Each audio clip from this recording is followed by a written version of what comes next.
Okay, I'm going to talk about where I stand as an economist.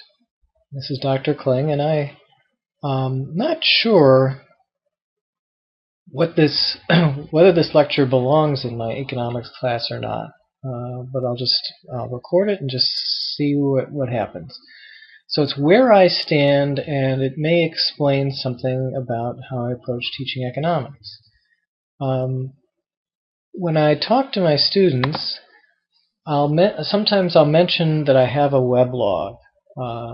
It's actually three of us. There's me, way over on the right, and there's David Henderson, and there's Brian Kaplan. The blog is Econ. I tell the students to stay away from it because the blog is inappropriate. And it's sort of a joke, sort of not a joke. Let's say we had a scale of economists. So we went like this. And it's sort of a left to right scale. And toward the left, people think that these are economists who think that government should do more.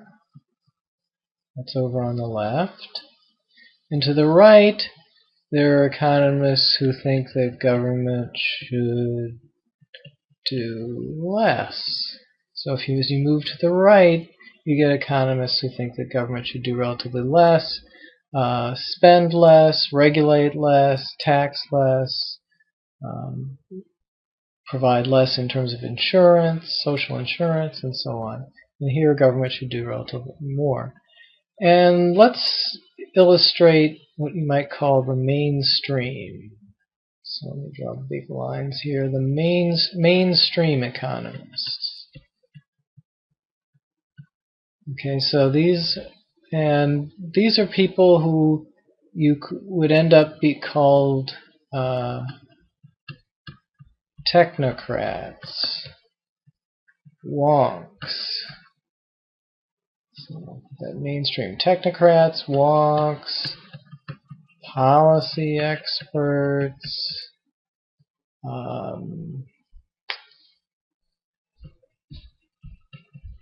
regulatory staffers, things like that. And these would be, and so again, there's a bit of a left to right spectrum, but it's a lot narrower. And often when you have economists, economic advisors in administration, they often lean against where the administration is going a little bit. So under President Carter, who was a Democrat, presumably more toward the left, you had Alfred Kahn as one of his top economic advisors who was pushing him somewhat more to the right, toward deregulating some industries, for example. During the Reagan administration, Reagan was presumably toward the right, Martin Feldstein was kind of leaning against some of the more right-leaning things that Reagan was trying to do. So Feldstein was kind of pushing that way. Another illustration of this, would be, let's say, on energy policy. So someone who would be considered to the right within the mainstream area, Greg Mankiw, author of a well-known textbook, is also known to favor a carbon tax. Let me pause. Let me see if I can find evidence of that. This will be easy. Just do Google Mankiw Pagoo Club. Get a lot of hits for that. Here's the Pagoo Club Manifesto. I don't know. That'll be the first thing on there. You can see the title here is Raise the Gas Tax. Okay, so Mankiw, even though he's considered on the right, he served in the Bush administration, second Bush administration, and but he favors an increase in the gasoline tax, which is probably something that isn't generally popular with people on the right. And there are a lot of economists on the left who would support Mankiw on that, would be quite happy with that approach.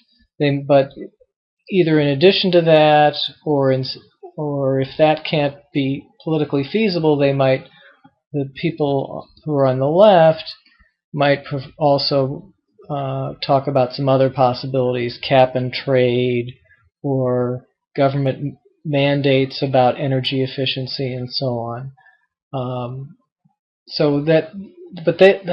All those things would be within the mainstream. Now, if you want to talk about outside the mainstream, on the left, if somebody says, I want to nationalize the oil companies, well, there are economists who would favor that, but they're way out of the mainstream. They're not going to be appointed. They're not going to be appointed technocrats or policy experts or regulatory staffers. Or on the right, if somebody says, I want to abolish the Department of Energy, again, not likely to be part of the mainstream.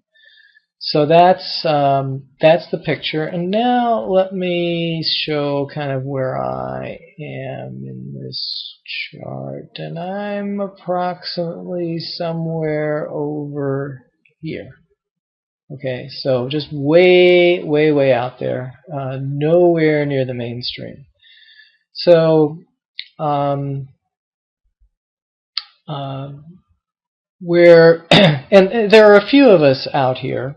I'm not all by myself over there, but there are a few of us out there, but we're not here in the mainstream. The mainstream, and when when economics is taught, it's taught from the vantage point often of explaining what technocrats, wonks, policy experts, regulatory staffers should be doing with the knowledge of economics that we convey. So it's sort of like you should, after you've taken an economics course, you should better appreciate the difference between good and bad technocrats, wonks, policy experts, and regulatory staffers. You should and maybe the ultimate goal of teaching people of sort of, lots and lots of economics is that you should become one of these people. And where I come from is I don't want people to become one of these people. I think you should be very afraid. You should be like running away from those people as fast as you can. And where I've expressed that in writing is, let me get to it, this thing called the era of expert failure. So if you just Google Kling expert failure, let me just write that down. If you just Google Kling expert failure, you should get to find your way to this page, and you can find my issues that my concern is not that I have a problem with experts, but I have a problem with monopoly power, and that in the context of government we give these people monopoly power. That is once you hand the power over to these people, that's it. You don't have a choice. Well, what would choice mean? Well, choice, and this would sound really strange to people, but I live in Montgomery County, Maryland. I'll just call it MoCo, Maryland. And imagine that instead of being forced just because I live here to deal with the existing structures of government at the federal, state, and local level, suppose I could just pick. I mean, suppose I would rather have government from Denmark or Singapore or a canton in Switzerland.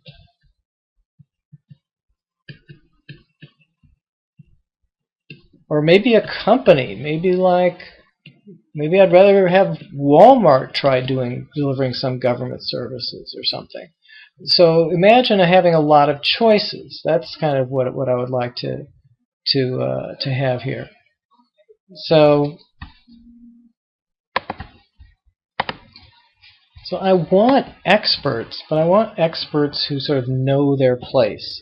So one way of thinking about it is, let this represent what the expert knows, and what the economist policymaker knows, and this would be what the economist policymaker thinks that they know, and thinks that they can control.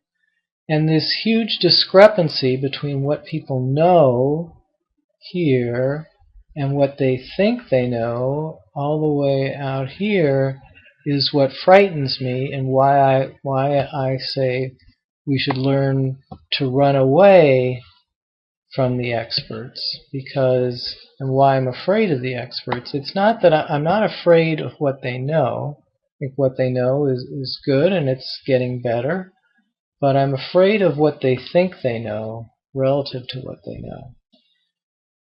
So one place where that really shows up in terms of teaching, it slightly affects my teaching in microeconomics, but it really affects my teaching in macroeconomics, because I don't think we know very much at all, and yet we act as if this economy is a machine that can be tuned. And it's hard for me to teach. It's sort of like trying to teach somebody to believe in a theology as opposed to just teaching the theology from a detached standpoint. Well, here's what some weird people believe. I would like to teach macroeconomics from this detached, well, this is what some people happen to believe standpoint. But in order to get a good score on the AP, you kind of have to act as if you really believe it. It's sort of like if we had a course in Christian theology. In order to get a good score on the test, you have to show that you accept the teachings of Jesus Christ, which is a little bit more of a belief as opposed to a detached point of view. So just be aware that my perspective on that will be more detached.